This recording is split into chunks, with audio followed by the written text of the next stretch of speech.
Saat unjuk rasa, tak satupun anggota DPRD yang menemui pengunjuk rasa sehingga sejumlah mahasiswa masuk hingga ke dalam ruang paripurna. Kecewa tak menemukan anggota dewan, mahasiswa pun mengobrak-abrik ruang paripurna dan membongkar kursi serta meja. Aksi ini akhirnya reda setelah seorang anggota DPRD menemui pengunjuk rasa. Mereka menuntut agar pemerintah Kota Makassar transparan soal anggaran penanganan COVID-19. Ini adalah kita minta transparansi anggaran dana COVID. Kemarin sudah diberikan, tapi itu tidak sepenuhnya kan. Dan itu kami anggap belum selesai, sehingga pemerintah Kota Makassar masih punya tanggung jawab untuk persoalan itu.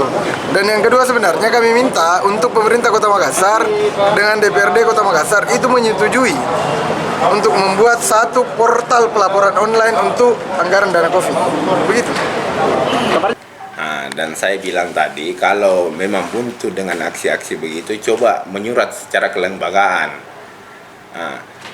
Sehingga kami juga bisa menyurat secara kelembagaan ke pemerintah kota untuk meminta transparansi anggaran COVID yang dipakai selama ini dari pemerintah kota selama bulan 2 sampai sekarang. Saya bilang juga ke mereka bahwa kalau melalui surat, mereka bisa menagihnya ke kami. Sebenarnya aksi yang dilakukan ini harusnya itu ke pemerintah kota.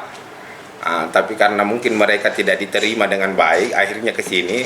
Makanya saya minta secara resmi mereka menyurat, sehingga mereka bisa menuntut atau meminta pertanggungjawaban di kami.